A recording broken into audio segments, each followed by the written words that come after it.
함께 나눌 말씀의 제목은 약속의 땅을 위해 값을 치러야 합니다 라는 제목으로 하나님의 말씀을 함께 나누도록 하겠습니다. 커뮤니케이션 전문가인 전미옥 씨가 쓴 책 중에 대한민국 20대 말이 통하는 사람이 되라 라는 제목의 책이 있습니다. 대한민국 20대 말이 통하는 사람이 되라.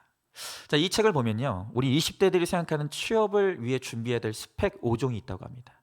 우리 청년들이 생각하는 스펙 5종, 좋은 직업 얻으려면 첫째 학점, 또 두 번째 자격증, 그 다음에 토익 점수, 또 해외 연수, 또 많은 인턴 경험. 이것이 지금 우리 20대들이 생각하는 잘 취업하기 위해 갖춰야 될 5가지 스펙이라는 거예요. 자, 그런데 그러면 정말 기업들도 이런 스펙을 원하는가 봤더니 아니더라는 거예요. 정말로 기업들이 원하는 인재상, 기업들이 준비하길 원하는, 우리 청년들에게 준비하는 스펙은 다르더라는 거예요. 우리 기업들이 원하는, 이 젊은이들에게 원하는 스펙은 뭐냐? 커뮤니케이션 능력, 기획서 등 문서 작성 능력, 그 다음에 프레젠테이션 능력, 또 대인관계와 비즈니스 능력, 또 회사 업무와 관련된 상식적 지식이라는 거예요. 여러분, 이 기업이 원하는 인재상들을 보니까 2가지는 업무에 관한 것이지만 3가지는 소통에 관한 것들이라는 거예요. 소통. 내가 얼마나 동료들과 고객과 또 다른 사람들과 잘 소통할 수 있느냐.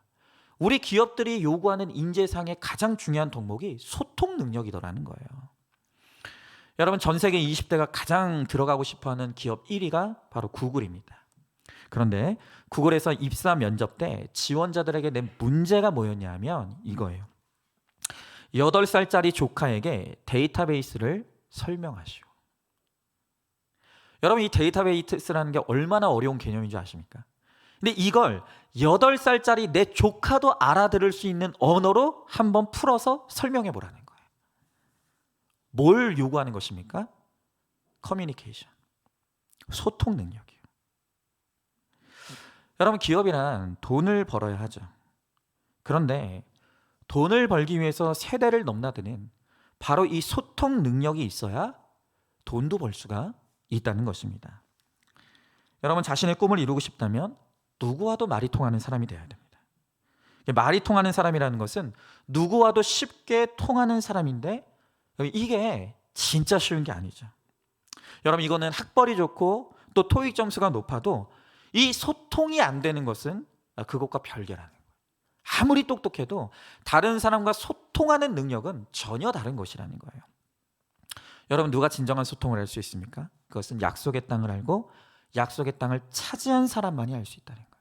오늘 본문을 통해서 어떤 사람이 진정한 소통을 하고 누가 약속의 땅에 들어가는가, 누가 구원을 성취하는가, 우리가 그것을 함께 나눠보도록 하겠습니다. 첫 번째로, 죽음을 통과한 자만이 약속의 땅에 들어갈 수가 있습니다. 자, 오늘 4절의 말씀에 보니까 나는 당신들 중에 나그네요 거류하는 자이니 당신들 중에서 내게 매장할 소유주를 주어 내가 나의 죽은 자를 내 앞에서 내어다가 장사하게 하시오 그랬습니다. 여러분, 우리는 지난주에 이 아브라함과 한 세기를 같이 살며 너무나 귀한 돕는 배필의 역할을 했던 아내 사라의 죽음을 보았어요. 하나님께서 지난 창세기 15장에 이 아브라함을 갈대아 우르에서 내어오시면서 땅에 대한 약속을 주셨어요. 내가 너에게 약속의 땅을 줄 것이다. 그런데 어찌 된 일인지 아브라함이 그동안 여러 곳을 전전하며 그렇게 살아가면서 이 하나님께서 땅을 주겠다는 약속을 잊고 살았어요. 그런데 사라의 죽음을 통해서 이 땅의 약속이 생각났어요. 땅의 약속이. 그런데 이제 이 아브라함이 얻고자 하는 이 땅의 가장 첫 번째 목적이 뭐냐? 매장지예요, 매장지. 여러분, 약속의 땅은요, 죽어야 생각나는 땅입니다. 죽음을 통과해야 약속의 땅이 생각난다는 것은 십자가를 통과해야 부활이 있다는 말과 똑같은 거예요. 여러분, 하필이면 이제 아브라함이 약속의 땅을 차지하기 위해서 이제 첫 땅을 매입하려고 하는데, 이제 첫 땅을 가지려고 하는데 그 첫 번째 땅의 목적이 뭐라고 말씀하시냐면 매장지라는 거예요. 죽음의 땅. 여러분, 제가 지난주에도 장례식장에 다녀왔습니다. 아까도 광고했지만 장례 예배를 드리고 왔어요.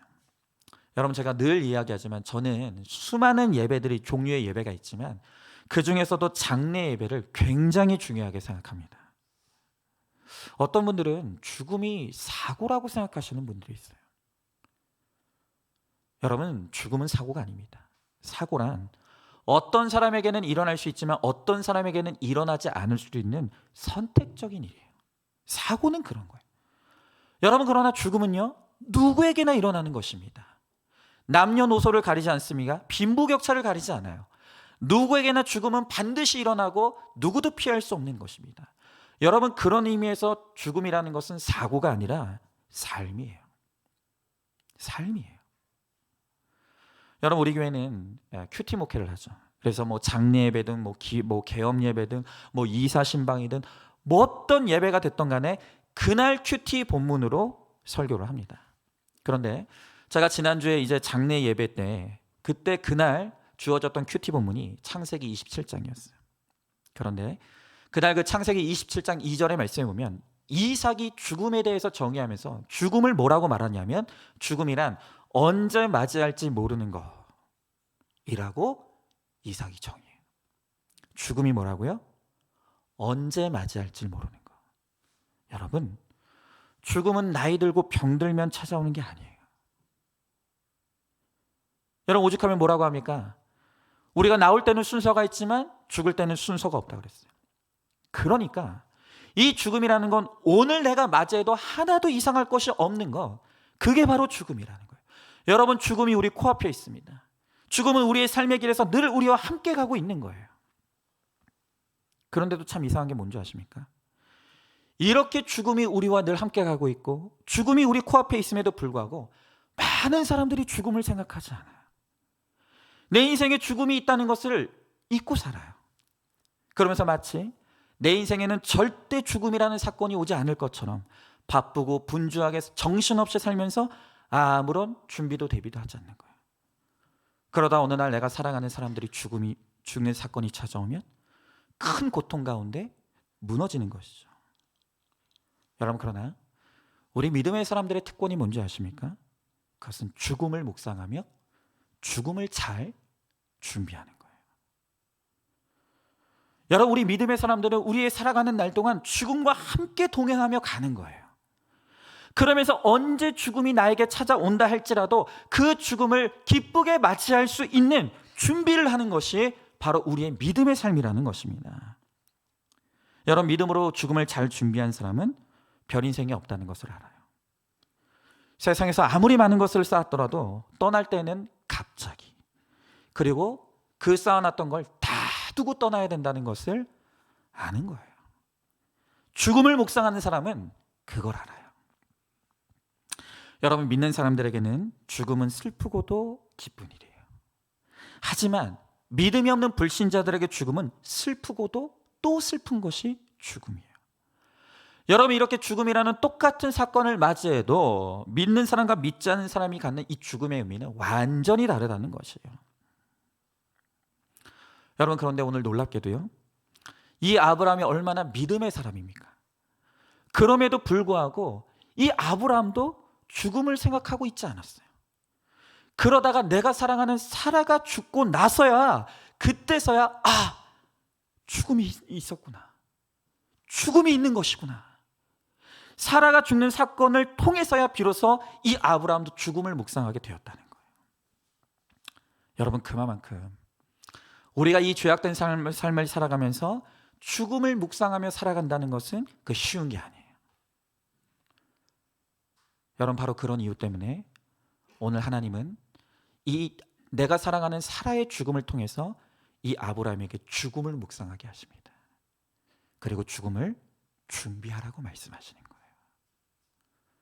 여러분, 그래서 오늘 제가 여러분들에게 꼭 권면드리고 싶은 게 있어요. 그건 뭐냐? 우리가 다른 건 몰라도 우리가 우리 교우들이 장례를 당했을 때 여러분, 장례 예배만큼은 여러분 잘 참석하십시오. 그거는 내가 그런 일 당했을 때 뭐 상부상조한다, 뭐 품앗이한다, 이런 게 아니에요. 여러분, 우리 성도들이 사랑하는 가족들이 죽음을 당했을 때 우리 성도들은 이 장례 예배만큼은 진짜 잘 참석해야 돼요. 왜 그렇습니까? 우리가 장례식 가운데 갔을 때, 다른 사람의 죽음을 목격할 때야 비로소 우리는 내 인생에도 죽음이 있다는 것을 비로소 깨닫기 때문이에요.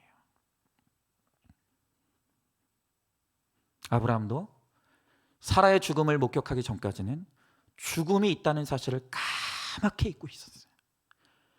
그러나 내 아내가 죽는 이 고통의 사건을 통해서 비로소 아브라함은 천국을 사모하기 시작하는 거예요. 나에게 죽음이 있었구나. 내 아내가 이 죽음을 맞이했다라고 한다면 내 인생에도 반드시 죽을 날이 있겠구나. 내가 사모해야 될 것은 저 하나님이 계신 하나님의 나라, 천국이구나. 여러분, 그래서 천국과 죽음은 긴밀한 관계를 갖고 있어요. 여러분, 천국은 반드시 죽음을 통과한 자만이 가는 거예요. 그러니까 죽음에 이르는 고통을 통과한 자만이 천국을 소유하는 믿음을 가질 수 있는 거예요. 여러분, 누구도 죽음에 이르는 이 고난의 고통을 통과하지 않고 천국을 사모할 수 없어요. 참된 믿음을 소유할 수가 없는 거예요. 여러분, 그렇기 때문에 우리가 정말로 내가 죽어지는 이 고난을 통과하는 이 고난은 우리로 하여금 천국의 믿음을 소유하게 되는 축복의 사건과 같다는 거예요. 여러분, 한번 질문해 보십시오. 죽음을 경험함으로 나의 지경이 넓어졌습니까? 내가 겪고 있는 죽음에 이르는 고통을 통해 가치관이 변화되고 천국을 소망하게 되었습니까? 자, 두 번째로, 약속의 땅은 절박할 때 주어집니다. 아까도 말씀드렸죠. 아브라함이 믿음을 가지고 살아가는데도 그가 죽음이라는 사건에 대해 까맣게 잊고 살고 있었어요. 그런데 막상 덜컥 아내가 죽다 보니까 본인이 준비가 안 돼 있다는 걸 알게 된 거예요. 무슨 준비요? 아내를 묻을 땅이 없어요. 내 사랑하는 아내를 잃어버렸는데, 그런데 이 사랑하는 아내의 시신을 묻을 땅이 준비되어 있지 않은 거예요. 여러분, 그때부터 이 아브라함이 절박해져요. 나는 이 아내와 천년 만년, 사랑하는 우리님과 한 백년, 그림 같은 저 푸른 초원 위에 그림 같은 무슨 말인지도 모르겠네. 하여튼 그 노래 있죠.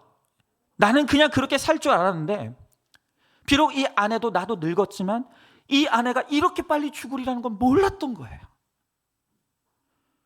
그러다 이 아내가 덜컥 죽음을 맞이하자 준비가 안 돼 있다는 것을 깨닫고 이 아브라함이 절박해졌어요. 발등에 불이 떨어진 거예요. 여러분, 이렇게 아브라함은 사라의 죽음의 사건을 통해 절박함이 생겼어요. 약속의 땅에 대한 절박함, 이 구원에 대한 절박함이 생긴 거예요. 여러분, 그러고 보면 정말 이 사라는 너무 좋은 아내예요. 살아서도 그렇게 이 찌질한 남편 곁을 떠나지 않고 돕는 배필의 역할을 그렇게 잘하더니 이 죽음의 사건을 통해서도 남편으로 하여금 구원에 대한 절박한 마음을 갖게 하는 것. 정말 이 사라는 죽어서도 남편의 구원을 돕는 너무 좋은 아내인 거예요. 여러분, 이렇게 의미 없는 죽음이 있는가 하면 나의 죽음이 온 인류를 살리는 정말 의미 있고 가치 있는 죽음이 있는 거예요. 여러분, 제가 젊은 목사예요. 제가 올해 나이가 이제 43입니다. 근데 여러분, 하나님의 뜻이 그러하다 하시면 여기 계신 여러분들보다 제가 먼저 앞서 하나님의 부름을 받을지 그거 정말 모를 일입니다. 어쩌면 오늘 이 설교가 저의 마지막 설교일 수도 있어요. 정말 그렇습니다. 어쩌면 오늘 여러분들이 드리는 이 예배가 여러분들 생애 마지막으로 허락된 예배일 수 있어요. 어떤 분들은 이런 얘기하면 목사님 그런 얘기하지 마세요. 목사님 그런 얘기하지 마시라. 그렇게 말씀하시는 분들이 있어요. 정말 그러지 않았으면 좋겠어요. 여러분, 그러지 마십시오. 죽음이라는 것은 오늘 우리들에게 찾아와도 전혀 이상할 게 아니에요. 여러분, 도대체 우리의 인생에 얼마나 사느냐가 뭐가 그렇게 중요합니까? 어떤 사람들은 이 땅에서 천수를 누리더라도 내가 누렸던 그 살만큼 나 때문에 고통받는 사람들이 늘어나는 인생을 살아가는 사람들이 있어요. 그러나 어떤 사람은 짧은 인생을 살아가더라도 그 짧은 생애를 통해 많은 사람에게 유익을 끼치고 많은 사람을 살리는 값진 인생을 살아가는 사람이 있다는 거예요. 여러분, 저도 마찬가지예요. 여러분, 저도 오늘 여러분들에게 기억될 때 얼마나 오래 살았느냐로 기억되는 사람이 아니었으면 좋겠어요. 여러분, 혹시 제가 여러분들보다 앞서서 하나님의 부름을 받더라도 오늘 여러분들이 저를 기억할 때 얼마나 오래 살았느냐가 아니라 얼마나 많은 사람을 살렸느냐, 얼마나 많은 사람을 사랑했느냐로 기억되는 사람이 되기를 간절히 소망하는 거예요. 여러분 어떻습니까? 만약 오늘 여러분들이 죽음을 맞이한다면, 오늘 하나님께서 여러분들의 영혼을 데려가신다면 여러분의 자녀는 여러분들을 어떤 부모로 기억할 것 같습니까? 우리 교우들은 여러분을 어떤 성도로 기억할 것 같습니까? 나의 직장의 동료들은 나를 어떤 사람이라고 기억할 것 같습니까?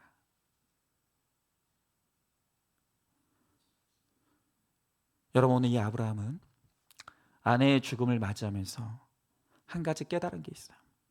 그게 뭐냐? 이 땅이 내가 영원히 살 나의 천국이 아니구나.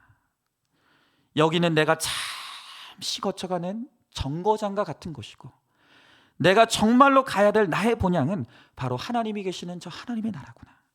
그래서 오늘 성경에 보니까 이 아브라함이 해족성을 향해서 뭐라고 말하냐면 나는 나그네요 거류하는 자다, 이렇게 말하는 거예요. 여러분, 우리 소망은 천국에 있어요. 나는 지금 죽을 수 없어. 나는 이 땅에서 하루라도 더 살 거야. 여러분, 이게 우리의 소망이 아니라 하나님, 이 죄 많고 고난이 많은 이 세상 가운데 하나님 하실 수 있다면 나도 에녹처럼 하나님의 부름을 받고 싶습니다. 저 천국이 나의 소망입니다. 여러분, 그것이 우리의 소망이 돼야 되는 거예요. 그리고 무엇보다 우리의 자녀들에게도 우리 부모님의 소망은 정말 천국에 있었구나, 그것을 보여줄 수 있는 믿음의 부모가 되어야 한다는 것입니다. 여러분, 정말 여러분의 소망이 어디 있습니까? 여전히 이 죄악된 세상을 놓지 못해서 나는 여기서 하루라도 더 살 거야, 나는 지금은 죽을 수 없어, 아둥바둥하고 있습니까? 아니면 주님 부르실 날을 기대하며 오늘도 믿음으로 주와 동행하며 살아가고 있습니까? 여러분, 그 참된 천국에 대한 소망을 오늘 우리가 우리의 자녀들에게 보여줄 수가 있어야 돼요. 질문해 보세요. 여러분이 이 땅에서 나그네요 거류자로 살고 있습니까? 아니면 집 사고 재산 불리고 좋은 학벌과 인맥 쌓기에만 연연하며 이 땅에서 영원히 살 것처럼 생각하고 있지는 않습니까? 나와 우리 가족의 죽음이 천국과 구원의 약속을 생각나게 하는 의미 있는 죽음이 되도록 기도하고 있습니까? 자, 이제 마지막 세 번째로 약속의 땅을 얻기 위해서 최선의 노력을 다해야 합니다. 자, 여러분, 땅, 그러니까 이 구원이라는 것은 전적인 하나님의 은혜입니다. 그러나 성경은 이 구원을 얻기 위해서 하나님의 은혜가 전적으로 필요하지만 또한 우리의 수고도 우리의 노력도 필요하다는 것을 말씀하시는 거예요. 여러분, 우리는 이 구원을 얻기 위해서 최선을 다하며 우리가 치러야 될 정당한 값을 치를 수 있어야 돼요.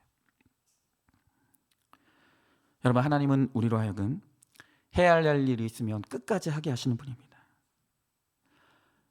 왜 하나님께서 아브라함보다 사라를 앞서 보내셨을까요? 그러니까 우리는 살아가면서 그런 질문할 때가 있어요. 왜 이 사람을 하나님 빨리 데려가셨을까? 이런 사람은 좀 더 오래 살았으면 좋겠는데 하나님 왜 이런 사람 데려가셨습니까? 왜 이 사람을 이렇게 빨리 데려가십니까? 여러분, 그게 어려운 문제가 아니에요. 제가 여러분들에게 정말 당부드리고 부탁드리건데 계속 말씀드리지만, 만약에 이 박은성 목사가 여러분들보다 앞서 천국에 들어가게 된다면, 여러분보다 먼저 죽음을 맞이하게 된다라고 한다면 제발 이상하게 여기지 마시길 바라요. 어쩌다 저 젊은 목사가 일찍 왜 하나님이 저 젊은 목사를 데려가셨나, 저 아내는 어떡하고 저 자식들은 어떻게 하나, 그런 말씀하지 마십시오. 여러분, 하나님께서 저를 먼저 데려가신다면 이유는 딱 하나예요. 그냥 저의 사명이 끝났기 때문이에요. 저는 늘 생각합니다. 하나님이 나를 언제 데려가실까? 내가 어떤 모습으로 죽음을 맞이할까? 내가 이 사무실에서 설교를 준비하다 하나님이 데려가실까? 아니면 강단에서 설교하다 하나님 데려가실까? 그러면 여러분들이 너무 놀랄 것 같으니까 그건 좀 안 될 것 같고, 아니면 신방 갔다 오다가 내가 어떤 모습으로 죽음을 맞이할까? 하나님이 언제 나를 부르실까? 여러분, 그러나 어떤 죽음을 맞이하던 분명한 건 하나예요. 뭡니까? 하나님이 저를 부르시는 그날이 제 사명이 끝난 날이에요. 사명 끝나면 부르시는 거예요. 어쩌면 오늘 이 설교가, 오늘 이 강단이 하나님이 저에게 허락된 마지막 사역일 수도 있어요. 끝나면 가야죠. 여러분, 우리가 언제 죽음을 맞이합니까? 사명 끝나면 죽는 거예요. 우리는 이 땅에 사명 때문에 왔어요. 그래서 사명을 위해 살다가 우리에게 하나님께서 허락하신 그 사명 다 끝나면, 그러면 우리가 부름을 받는 거, 그게 바로 죽음이라는 거예요. 여러분, 그래서 믿음의 삶은 단순한 거예요. 사명을 받고 이 땅에 왔고 사명 감당하며 살아가다가 사명이 끝나면 하나님의 부름을 받는 거, 여러분, 이것이 바로 믿음의 삶이고 하나님의 사람들의 삶의 모습이라는 거예요. 여러분, 그렇다라고 한다면 왜 하나님께서 아브라함보다 사라를 먼저 부르셨습니까? 사라의 사명이 끝났기 때문이에요. 이 땅에서 사라가 감당해야 될 사명이 다 끝났어요. 그래서 하나님 수고했다, 이제 와라. 그러면 아브라함은 왜 아직도 남았다고요? 아직 사명이 남아있어서 내 자손들이 거해야 될 그 믿음의 땅을 구입하고, 그리고 우리가 나중에 보겠지만 이제 내 아들 이삭의 신결혼의 사명, 아직 사명이 남아있기 때문에 오늘 아브라함은 남아있는 것이죠. 여러분, 오늘 내가 왜 살아있다고요? 사명이 있어요. 오늘 여러분들의 사명을 알고 있습니까? 그 사명대로 살고 있습니까? 그렇다라고 한다면 여러분들은 지금 잘 살아가고 있는 거예요. 그러나 내가 오늘 왜 살아가고 있는지, 하나님께서 오늘 나를 왜 살게 했는지 그 이유도 목적도 모른 채로 살아간다라고 한다면 여러분들은 여러분들의 사명을 다시 깨달아야 되는 거예요. 내가 오늘 살아가야 될 이유를 알아야 되는 거예요. 여러분, 그래서 오늘 아브라함도 최선을 다해 이 해족속으로부터 이제 사라의 매장지, 그의 사명인 매장지를 사는 일을 시작하는 거예요. 자, 오늘 5절 6절에 보니까 해족속이 아브라함에게 대답하여 이르되, 내 주여 들으소서, 당신은 우리 가운데 있는 하나님이 세우신 지도자이시니 우리 묘실 중에 좋은 것을 택하여 당신의 죽은 자를 장사하소서. 우리 중에 자기 묘실에 당신의 죽은 자 장사함을 금할 자가 없으리다 그랬어요. 여러분, 이 아브라함이 진짜 복받은 사람이에요. 이 아브라함이 나그네 인생을 살았는데 어딜 가든지 이 아브라함을 돕는 사람이 있는 거예요. 여러분, 오늘 성경에 보니까 해족속은 이방인이에요. 아브라함은 이 해족속 중에서도 이방인일 뿐이에요. 그런데 이 이방인들이 아브라함을 보면서 뭐라고 하냐면, 내 주여 라고 하면서 당신은 우리의 지도자입니다 라고 이 아브라함을 추앙하는 거예요. 여러분, 혹시 내가 신앙생활하는데 내 신앙생활이 외롭다고 느끼시는 분들이 있습니까? 여러분, 그렇다라고 한다면 우리의 지체들을 원망하고 교회를 원망할 것이 아니라 내 신앙을 다시 한번 점검해 봐야 되는 거예요. 여러분, 하나님은 반드시 하나님의 뜻대로 살아가는 자들을 외롭게 하지 않으세요. 우리가 걸어가는 믿음의 길에 반드시 돕는 지체들을 붙여주신다는 거예요. 제가 언젠가 어떤 분이 그런 말을 해요. 아, 목사님, 제가 평생 교회를 다녀도 내 옆에 나를 도와줄 사람이 없는 것 같아요. 나의 신앙생활은 너무 외로워요 라고 하시는 분들이 있어요. 제가 그때 그분에게 그렇게 말씀드렸어요. 다시 한번 신앙 좀 점검해 보시라고. 여러분, 우리는 늘 나를 사랑해 줄 사람을 찾아요. 근데 나를 사랑해 줄 사람을 찾기 전에 내가 진심으로 누군가에게 뜨거운 사랑을 해본 적이 있는지를 한번 점검해 보시라고요. 늘 우리는 다른 사람이 나를 섬겨주길 바라요. 그러나 나를 섬겨주길 바라기 전에 내가 진실로 누군가의 발을 닦아주는 그 섬김을 이룬 적이 있는지를 생각해 보시라고요. 여러분, 예수님이 말씀하시는 황금률이 무엇입니까? 내가 받기를 원하는 대로 다른 사람에게 주라는 거예요. 내 옆에 좋은 사람이 있길 원한다면 내가 먼저 다른 사람에게 좋은 사람이 되어야 하는 것이죠. 내 신앙을 점검해 봐야 되는 거예요. 아브라함은 스스로를 나는 당신들 중에 나그네일 뿐입니다 라고 말하지만, 오히려 이 해적 속의 아브라함을 보고 우리 가운데 있는 하나님이 세우신 지도자다, 당신은 우리 가운데 있는 사람이다 라고 하면서 그를, 이 아브라함을 공동체의 일원으로 품어주는 거예요. 맞이해주는 거예요. 여러분, 이게 바로 하나님의 사람들이 믿음으로 살아갈 때 하나님이 주시는 은혜예요. 우리가 있는 거예요. 외롭지 않게 해주시는 거예요. 여러분 오늘 9절에 7절에 말씀해 보니까 아브라함이 일어나 그 땅 주민 헷 족속을 향하여 몸을 굽히고 그들에게 말하여 이르되 나로 나의 죽은 자를 내 앞에서 내어다가 장사하게 하는 일을 당신들의 뜻일진데 내 말을 듣고 나를 위하여 소알의 아들 에브론에게 구하여 그가 그의 머리밭에 있는 그의 막벨라 굴을 내게 주도록 하되 충분한 대가를 받고 그 굴을 내게 주어 당신들 중에 매장할 소유지가 되게 하기를 원하노라 하매 그랬습니다. 여러분 이제 이 아브라함이 헷 족속 중에 에브론이라는 사람의 이 밭과 굴을 살려고 하는 거예요. 그리고 그를 향해서 내가 이 밭과 굴을 사는 데 있어서 충분한 값을 치르겠습니다 라고 말을 하는 거예요. 여러분 그런데 여기서 이제 좀 이상한 일이 벌어지는 거예요. 뭐냐? 자 10절부터 13절에 말씀해 보니까 에브론이 헷 족속 중에 앉아있더니 그가 헷 족속 곧 성문에 들어온 모든 자가 듣는 데서 아브라함에게 대답하여 이르되 내 주여 그리 마시고 내 말을 들으소서 내가 그 밭을 당신에게 드리고 그 속의 굴도 내가 당신에게 드리되 내가 내 동정 앞에서 당신에게 드리오니 당신의 죽은 자를 장사하소서. 아브라함이 이에 그 땅의 백성 앞에서 몸을 굽히고 그 땅의 백성이 듣는 데서 에브론에게 말하여 이르되 당신이 합당히 여기면 청하건대 내 말을 들으시오. 내가 그 밭 값을 당신에게 주리니 당신은 내게서 받으시오. 내가 나의 죽은 자를 거기 장사하겠노라. 자 여러분 보세요. 지금 무슨 상황인지 아시겠습니까? 자 이제 아브라함이 땅을 살려고 해요. 근데 여기서 이상한 일이 뭐냐면 땅 주인은 땅을 공짜로 주겠다고 합니다. 근데 그 땅을 받는 사람은 오히려 값을 치르겠다는 거예요. 이게 지금 거꾸로 됐죠. 여러분 우리가 땅 주인이라면 어떻게 하겠습니까? 한 푼이라도 더 받기 위해서 우리가 막 그렇게 할 거고 또 받고자 하는 자는 한 푼이라도 덜 주기 위해서 그럴 건데 지금 어떻게 하고 있습니까? 땅 주인은 공짜로 주겠다고 하고 그 땅을 받는 아브라함은 아니라고 내가 정당한 값을 치르겠다고 오늘 이렇게 이야기하는 거예요. 이상한 일이죠. 자 한번 여러분들에게 물어볼게요. 여러분 얼마나 땅이 귀합니까? 이 땅이 얼마나 귀한 지선입니까? 그런데 어떤 사람이 여러분들에게 공짜로 땅을 주겠다고 합니다. 그럼 여러분 어떻게 하실래요? 얼씨구나 이게 무슨 일이냐, 내가 예수 잘 믿었더니 내 인생에 이런 복도 임하는구나 하고 덥석 물지 않겠습니까? 근데 여러분 오늘 성경 보니까 아브라함은 그렇게 하지 않았어요. 아브라함에게 정말 귀한 지혜가 있었어요. 뭡니까?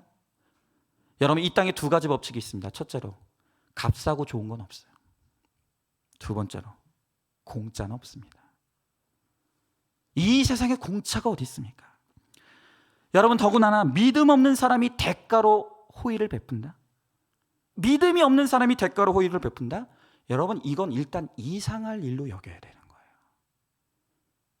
우리 믿음의 사람들은 이런 세상에 대한 분별력이 있어야 되는 거예요. 아브라함은 누구나 혹할 것 같은 세상에 땅을 거저주겠다고 하는 이 호의 앞에서 이게 정말로 나에게 베풀어주는 호의인지 아니면 함정인지를 깊이 생각했다는 거예요. 그리고 아브라함은 생각하는 거예요. 내가 이방인들에게 해야 될 일은 베푸는 것이지 받는 것이 아니다. 여러분 이 아브라함에게는 하나님의 사람으로서의 자존감이 있었어요. 나는 이 세상에 베푸는 사람이다. 나는 하나님의 사람으로서 이 세상에 베푸는 사람이다. 그것이 물질이 될 수도 있습니다. 시간이 될 수도 있습니다. 사랑이 될 수도 있습니다. 나는 베푸는 사람이지 받는 사람이 아니다. 이런 믿음의 자존감이 있었다는 거예요. 구원, 약속의 땅을 얻기 위해서는 반드시 치러야 될 대가가 있어요. 여러분 구원은 공짜로 얻는 게 아닙니다. 여러분 정말로 나의 구원이 이루어지길 원합니까? 내 가정이 구원의 땅이 되길 원합니까? 오늘 우리 교회가 구원의 땅이 되기를 원합니까? 그렇다라고 한다면 마땅히 치러야 될 대가가 있다고요. 마땅히 치러야 될 값이 있다는 것입니다. 세상에 공짜가 어디 있습니까? 여러분 이렇게 아브라함이 늘 구원을 생각하니까 매사에 하나님이 분별할 수 있는 지혜를 주시는 거예요. 여러분 이제 우리가 이어서 보게 되겠지만 에브론은 겉으로는 호의를 베푸는 척해요. 그런데 그 속에는 오히려 다른 꿍꿍이가 있었어요. 사람들이 쉽게 보지 못하는 그 속에 있는 꿍꿍이를 이 아브라함이 캐치해낸 거예요. 여러분 그래서 예수 믿는 믿음이 최고라는 거예요. 우리가 어떤 사건이건 어떤 일이건 간에 말씀으로 물으며 가면 하나님께서 이렇게 분별할 수 있는 지혜를 주시는 거예요. 여러분 그러면 이 에브론의 꿍꿍이가 뭡니까? 자, 이어지는 14절 15절의 말씀에 보니까 에브론이 아브라함에게 대답하여 이르되 내 주여 내 말을 들으소서. 땅값은 은 400세겔인데 그것이 나와 당신 사이에 무슨 문제가 되리까? 당신의 죽은 자를 장사하소서 그랬습니다. 여러분, 여기서 이 에브론의 아주 못된 본심이 나오는 거예요. 아브라함이 부자예요. 이 부자인 아브라함이 굳이 값을 치르겠다고 하자 에브론이 자기의 땅값을 부르는데 이 땅값을 얼마라고 부르냐면 은 400세겔이라는 거예요. 여러분, 이게 얼마나 기가 막힌 일인 줄 아십니까? 구약의 예레미야서 32장 9절을 보면 이 예레미야 선지자가 하나멜이라는 사람의 밭을 사요. 그런데 그때 치른 값이 얼마냐면 17세겔이에요. 은 17세겔. 근데 이 에브론이 아브라함에게 땅값을 얼마를 부르고 있다고요? 은 400세겔. 처음에는 그냥 줄까 생각했는데 이 부자인 아브라함이 땅값을 굳이 치르겠다고 하니까 속에 욕심이 확. 그러면서 세상에 땅값을 몇 배를 부르는지 폭리를 취해서 이 값을 달라고 하는 거예요. 여러분, 부자인 아브라함이 값을 치르겠다고 하니까 에브론 속에 감추어져 있던 이 돈 욕심이 드러났어요. 그는 원래 값보다 폭리를 취해서 돈을 달라고 하는 거예요. 여러분, 생각해 보십시오. 이렇게 돈 욕심이 많은 에브론이 처음에는 공짜로 이걸 줬지만 나중에 다시 이 돈 욕심이 다시 일어났을 때 여러분, 이것이 큰 분쟁거리가 될 수가 있는 거예요. 그리고 아브라함은 이 분쟁에 휘말려서 절대 존경받을 수가 없는 것이죠. 여러분, 우리가 이걸 알아야 돼요. 이 세상의 속성을 알아야 되는 거예요. 사람들이 가지라고 했다고 슬쩍슬쩍 받아먹는 삶을 살면 다른 사람이 우리를 존경하지 않아요. 약속의 땅을 살 수 없어요. 여러분, 사람은요 믿음의 대상이 아닙니다. 여러분, 우리 믿음의 사람들은요 공짜 좋아하지 마세요. 오히려 이 세상에 나눠주고 베풀 줄 아는 사람이 돼야지 이 세상에서 얻어먹는 사람이 되어서는 안 되는 거예요. 여러분, 우리가 가난하다고 믿음의 자존감이 없는 게 아닙니다. 내가 비록 돈으로 줄 것은 없다 할지라도 이 세상의 구원을 위해서 우리는 사랑을 베풀어야 돼요. 호의를 베풀어야 돼요. 우리의 정성을 베풀 수가 있어야 되는 거예요. 여러분, 성경에 보면 이 바울이 여러 교회를 개척을 했는데 이 고린도 교회는 부자들이 모인 교회였어요. 근데 세상에 웃기는 게 뭔지 아십니까? 이렇게 부자들이 모인 교회에서 이 바울 사도가 너무너무 힘들게 교회를 섬겼는데 세상에 이 교회는요 부자들이 모였는데도 바울에게 사례비를 주지 않았어요. 그래서 먹고 살 수 있는 여러분, 사역자도 먹고 살아야 되잖아요. 사례비를 주지 않으니까 이 바울 사도가 고린도 교회에서 사역할 때는 천막을 깁는 일을 따로 하면서 사역을 했어요. 그렇게 부자가 많은데 사례비 한 푼을 안 주는 거예요. 그런데 그에 비하면 마게도니아 교회는요 너무너무 가난한 사람들이 모인 교회였어요. 그런데 성경에 보면 이 가난한 사람들이 모였던 마게도니아 교회는요 연보가 풍성했다는 거예요. 하나님 앞에 드리는 헌금이 풍성했다는 거예요. 여러분, 이게 세상이에요. 아무리 돈 많아도요 믿음이 없으면 하나님 앞에 한 푼도 드리지 못해요. 그러나 내가 가난하다 할지라도 하나님에 대한 믿음이 있으면 내가 더 드리지 못하는 것이 너무너무 안타깝고 너무너무 그것이 마음이 아픈 거예요. 여러분, 바로 이것이 세상의 속성인 거예요. 우리가 말씀을 묵상하고 말씀대로 살면요 이 인간론을 배우게 되는 거예요. 사람이 어떤 존재인지. 여러분, 그래서 우리는 이 성경이 가르쳐주는 인간론을 배우게 되면 사람에 대한 기대치가 낮아지고 사람이 분별돼요. 여러분, 이 땅의 세상 사람들은 그저 구원의 대상일 뿐이에요. 에브론이 3번이나 굴과 밭을 그냥 공짜로 주겠다고 했는데도 아브라함은 이걸 이겨내요. 그리고 그 땅에 폭리를 취해서 내놓으라고 하는데도 그것을 주고 그것을 사는 거예요. 여러분, 만약에 오늘 이 아브라함이 그것을 하지 않았다면 훗날 큰 분쟁이 일어났을 것이고 아브라함은 존경받지 못했을 거예요. 그러나 이런 분별력을 가지고 하나하나 문제를 해결하니까 이 아브라함이 정말 존경받는 하나님의 사람이 되어서 많은 사람들이 아브라함을 보면서 야, 저 사람 정말 하나님 믿는 사람이야. 예수 믿으려면 저렇게 믿어야 돼 라고 칭찬받는 것이죠. 여러분, 구원받기 원하십니까? 정말로 내 가정이 구원받기 원하십니까? 나를 통해 예수 믿는 사람이 있기를 원하십니까? 값을 치러야 돼요. 정당한 값을 치러야 되는 거예요. 받기를 바라지 말고 끊임없이 나누어 주는 것이 우리 믿음의 사람들의 삶의 모습이 돼야 돼요. 어떤 값을 치러다도 이 우주보다 귀한 한 생명을 얻을 수 있다고 한다면 그건 아까운 게 아닌 것이죠.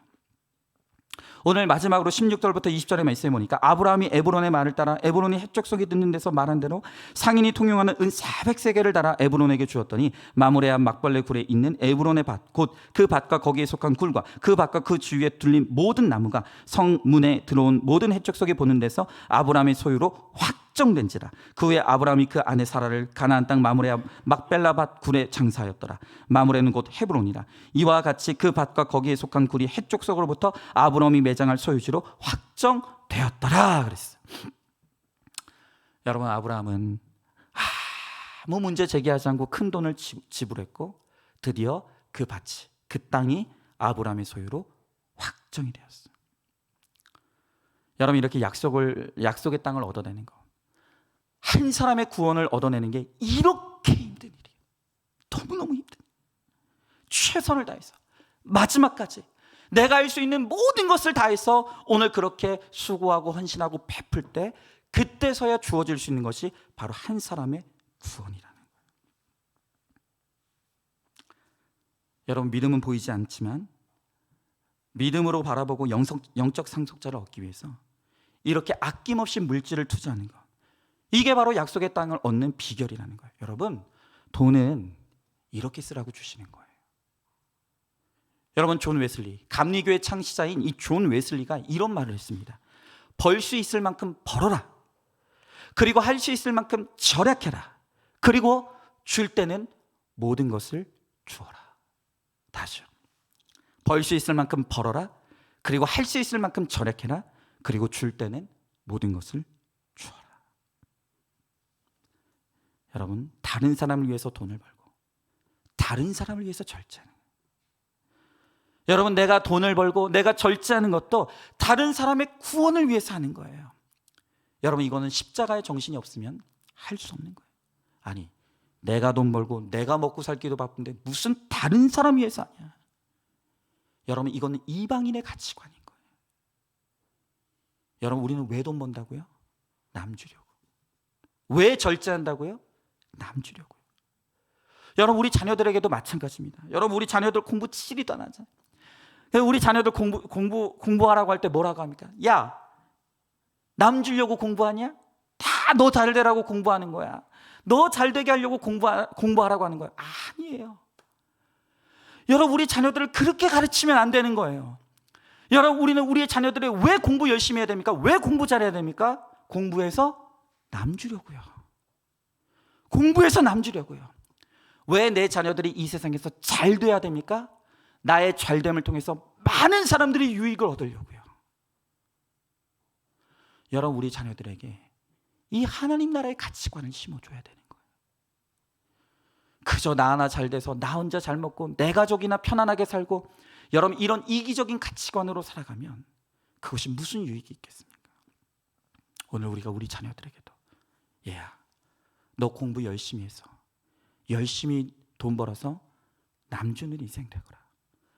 너 때문에 다른 사람이 살아나는 인생, 너 한 사람을 위해서 많은 사람이 기쁨을 얻고 유익이 되는 인생, 정말로 너라는 인생 자체가 가치가 있는 인생이 되거라. 여러분, 이러한 하나님 나라의 가치관을 심어줄 때 우리 자녀들이 공부할 목적과 가치를 깨닫게 되는 거예요.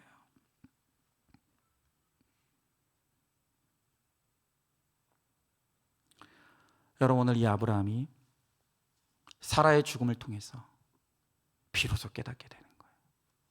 아, 죽음이 있구나. 죽음을 준비해야 되는 거야. 나의 죽음을 통해 천국에 가야 되는구나. 그래서 오늘 이 아브라함은 이 죽음의 사건을 통해 간절하게, 그리고 절박하게, 그리고 최선을 다해서 오늘 그 땅을 사는데, 구원을 사는데 오늘 그의 온 힘을 기울이는 거예요. 여러분, 제가 아까도 말씀드렸습니다. 여러분, 제발 여러분들이 마음을 열어서 잘 받아들여 주시길 바라요. 오늘 이 설교가 저의 인생의 마지막 설교일 수 있어요. 오늘 우리가 대면하여 만나는 시간이 오늘 이 시간이 마지막일 수 있어요. 여러분, 그렇다라고 한다면 우리에게 시간이 많지 않은 거예요. 죽음이 우리와 늘 같이 가고 있습니다. 오늘 저녁에 내가 부름을 받는다 할지라도 그게 하나도 이상하지 않은 것이 우리의 인생이에요. 여러분, 그렇다라고 한다면 우리 인생이 많은 시간이 남아있는 게 아니에요. 우리가 우리의 사명을 감당할 시간이 얼마 남지 않았어요. 우리가 그것을 한다면 이렇게 느긋하게 살 수 없는 거예요. 이렇게 게으르게 살 수 없는 거예요. 오늘도 우리 아브라함처럼 절박하게 간절한 마음으로 최선을 다해서 오늘 나의 구원을 준비하고 나의 가정의 구원을 준비하고 나 때문에 한 지체라도 더 구원받을 수 있도록 오늘 좀 더 사랑하고 오늘 좀 더 섬기고 오늘 좀 더 헌신함으로 주님이 오늘 나를 부르실 때 우리가 정말 후회함 없이 할렐루야 하며 주님 앞에 부름받는 믿음의 복된 삶을 살아갈 수 있는 저와 여러분 우리 모두가 될 수 있기를 주님의 이름으로 축복합니다. 여러분, 이 시간 말씀을 마치면서 우리 함께 찬양하고 기도했으면 좋겠어요. 오늘 이 찬양 괴로울 때 주님의 얼굴을 보라.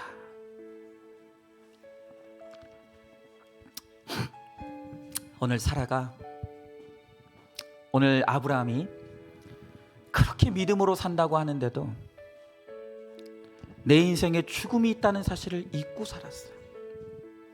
그러나 내가 가장 사랑했던 내 아내가 죽는 이 고통의 사건을 통해서 비로소 아브라함은 내 인생에 죽음이 있음을 기억하게 되고, 그렇다라고 한다면 지금 내가 해야 될 일이 땅을 사는 것, 절박한 심정으로 어떤 값을 치르더라도 구원을 사는 것, 바로 이것이 지금 나에게 가장 중요한 일이라는 것을 여러분 오늘 이 아브라함이 깨달았다 그랬어요. 여러분, 우리도 마찬가지입니다. 여러분, 오늘 저는 여러분들에게 죽음을 이야기하는 것이 전혀 두렵지 않습니다. 끊임없이 말씀드립니다. 여러분, 오늘 이 시간, 오늘 제가 드리는 이 예배, 오늘 제가 오늘 하고 있는 이 설교가 제 인생의 마지막 설교일 수도 있어요. 오늘 이것이 오늘 하나님께서 저에게 허락하신 마지막 사명일 수 있어요. 여러분, 제가 그것을 알기 때문에 그 어떤 주일도 제가 대충 예배드리고 대충 설교한 적이 없어요. 오늘이 마지막 시간이라면 어떻게 이 시간을 함부로 쓸 수가 있겠습니까? 그래서 저는 매주일 오늘 이 설교가 마지막 설교라는 심정으로 간절하게 최선을 다해서 오늘 여러분들에게 오늘 구원을 돕고자 오늘 그렇게 섬기는 거예요. 여러분, 오늘 여러분들도 마찬가지입니다. 우리 사랑하는 지체들의 누군가의 죽음을 목격하더라도 여러분, 이상한 일로 여기지 마십시오. 우리는 사명 때문에 이 땅에 부름받았고 사명을 위해 살다가 내 사명 끝나면 하나님의 부르심을 받는 사명을 위한 인생을 살아가는, 여러분, 그렇다면 우리 이 땅에서 목적 없이 방황하며 게으르게 살아서는 안 돼. 하나님, 내가 하루를 살더라도 나 때문에 구원받는 사람이 있게 하시고 나의 구원을 준비하고 나의 가정의 구원을 준비하고 내 지체들의 구원을 잘 준비하다가 하나님 그렇게 주님 부르신 날 기쁘게 주님 부르심 받을 수 있도록 하나님 은혜 베풀어 주시옵소서.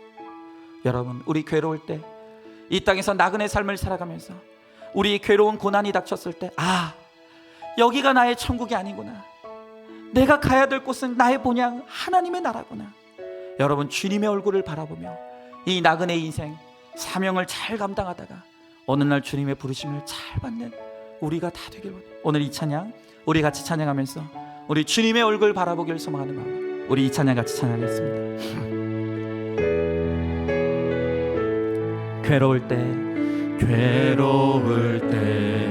주님의 얼굴 보라, 평화의 주님 바라보아 세상에서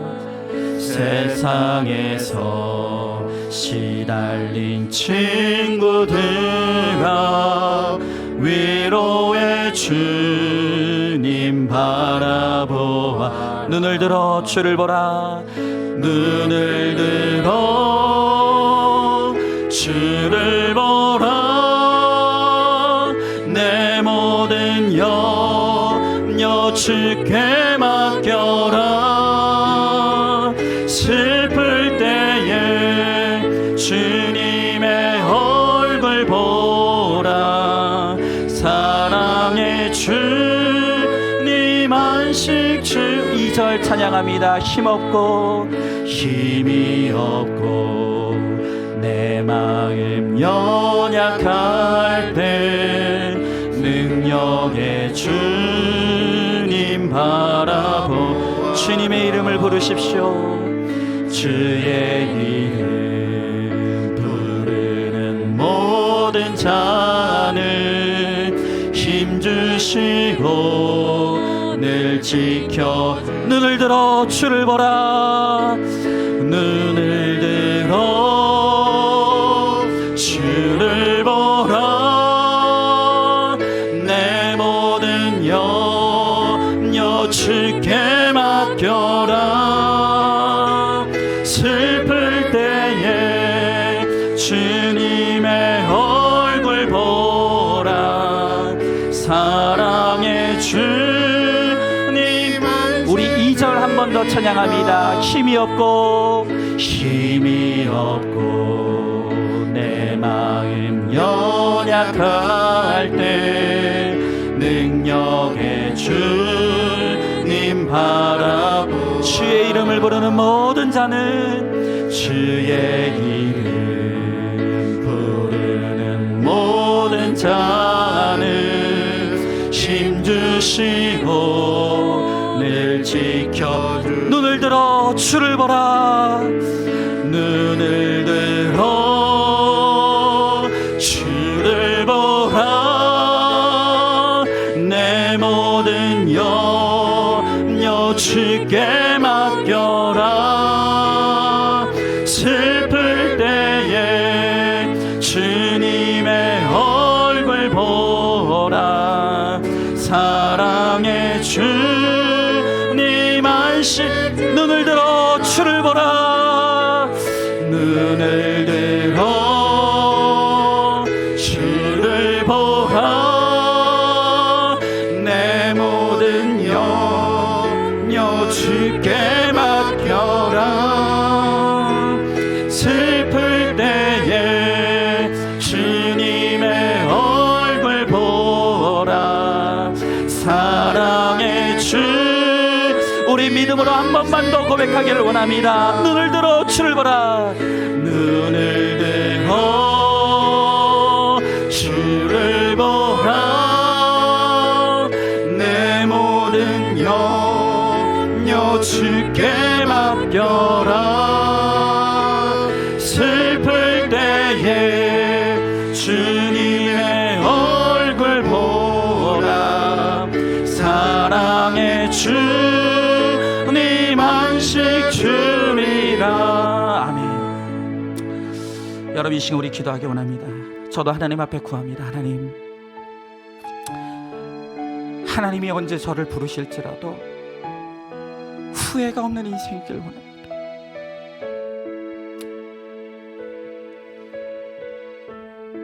오늘이 저의 인생의 마지막 사역이라도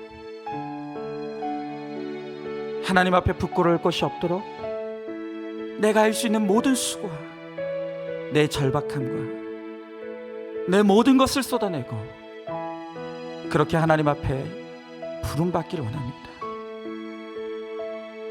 제 아내도 제 자녀도 내 모든 염려도 하나님 앞에 맡기고 내게 주어진 이 사명 다하며 살아가다가 주님 언제 부르시더라도 아멘 할렐루야 주님 감사합니다. 오늘 주님의 부름을 받게 되기를 원합니다. 여러분 오늘 이 시간 여러분의 인생의 소원이 그와 같기를 소망합니다. 하나님 오늘 주님 우리를 살게 하신 것이 아직 내게 남은 사명이 있기 때문이온데 하나님 이 사명을 위하여 철박하게 최선을 다하여 아낌없이 내 가진 것 모든 것을 다 드림으로 하나님 아버지 이 사명 감당하다가 주님의 부르심을 받을 수 있도록 주님 우리 가운데 함께하여 주시옵소서. 하나님 아버지, 정말로 우리가 오늘 이 땅을 살아가면서 나그네 인생을 살아가운데 주님 오직 괴로울 때 주님 얼굴 바라볼 수 있게 하시고 저 천국을 사모하며 그렇게 내 구원의 사명 잘 감당함으로 나의 구원을 잘 준비하고 하나님 아버지 내 가정의 구원을 준비하고 우리 지체들의 구원을 잘 돕고 섬기다가 하나님 아버지 주님의 부르심을 다 받으며 나갈 수 있도록 하나님 우리 가운데 함께 해달라고 오늘 이 시간 말씀을 기억하며 우리 다 함께 기도하며 나가도록 하겠습니다. 기도하겠습니다. 사랑과 은혜가 충만하신 하나님 아버지, 주님의 귀한 사랑과 은혜를 감사드립니다. 주여 하나님 아버지, 그렇습니다. 아버지, 우리는 이 땅에서 나그네일 뿐입니다. 거류민일 뿐입니다. 하나님 주님 언제 나를 부르실지라도 아버지 주님께 부름받는 것이 우리의 인생입니다. 하나님 아버지, 그러나 하나님 아버지 마치 내 인생에는 죽음이 없는 것처럼 그저 바쁘고 분주하게 의미 없이 정신없이 살아가다가 아버지 우리가 죽음을 준비하지 못하고 어느 날 죽음을 맞이하여 아버지 그렇게 고통 중에 살아갑니다. 주여 하나님 아버지, 우리를 불쌍히 여겨주시옵시고 이제는 정말 하나님 아버지 우리가 하나님과 주님과 동행할 수 있게 하시옵시고 이 땅에서 내 사명을 잘 감당하며 죽음을 잘 준비하다가 주님 나를 부르실 때 아버지 아멘 할렐루야 주님 어서 오시옵소서. 아버지 주님을 맞이할 수 있는 우리 모두가 될 수 있도록 하나님 아버지 함께하여 주시옵소서. 아버지 나를 이 땅에 살게 하신 것이 아버지 내게 사명이 있음을 하나님 아버지 알게 하신 하나님 아버지, 우리의 사명 잘 감당하게 하여 주시고 이 사명 잘 감당하다가 아버지 주님께 부름받는 우리가 될 수 있도록 주여 함께하여 주시고 주님 역사하여 주시옵소서. 있습니다. 하나님, 오늘 이 아브라함이 나의 사랑하는 아내 사라의 죽음을 통해서 비로소 내 인생에 죽음이 있다는 것을 깨닫고 절박한 심정으로 간절한 마음으로 최선을 다해서 이 죽음을 준비하고 천국에 갈 준비를 하는 모습을 바라봅니다. 하나님이 저희 인생에 어느 날 저를 부르실지 제가 알지 못합니다. 하나님이 오늘이라도 저를 부르실 것인데 주님이 저를 부르시는 날 부끄럼 없이 주님 앞에 부름받게 되기를 소망합니다. 하나님께서 오늘 저에게 맡기신 사역이 오늘 이 설교가 마지막일지라도 하나님, 내가 최선을 다했기에 내가 내 하나님 앞에 드릴 수 있는 모든 것을 드렸기에 부끄러울 것이 없게 하시고 하나님, 그래서 주님이 나를 부르실 때 기쁨으로 주님의 품에 안길 수 있도록 하나님 저를 붙들어 주시옵소서. 하나님, 내 아내도 주님 앞에 맡깁니다. 내 자녀도 주님 앞에 맡깁니다.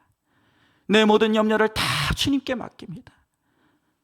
그리고 하나님, 저에게 맡기신 이 사명 감당하다 주님 언제 나를 부르실지라도 그 부르심에 순종하길 원하오니 하나님, 나의 인생이 내가 얼마를 살더라도 주님 앞에 부끄러울 것이 없는 사명 감당하는 인생, 믿음으로 살다 부름받는 인생이 될 수 있게 하여 주시옵소서.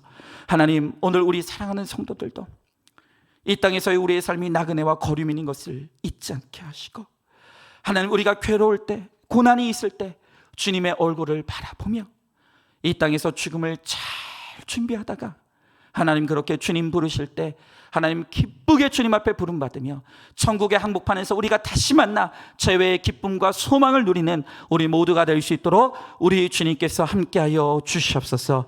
오늘 이 시간 정말로 오늘 우리가 이 말씀을 통해 다시 한번 이 땅에서 우리의 사명을 깨닫고 사명 따라 살다, 사명 따라 부름받는 믿음의 복된 삶을 살기를 결단하기를 소망하는 우리 모든 성도들에게 함께하여 주실 줄 믿사오며 사랑이 많으신 우리 예수님 이름 받들어 기도드리옵나이다.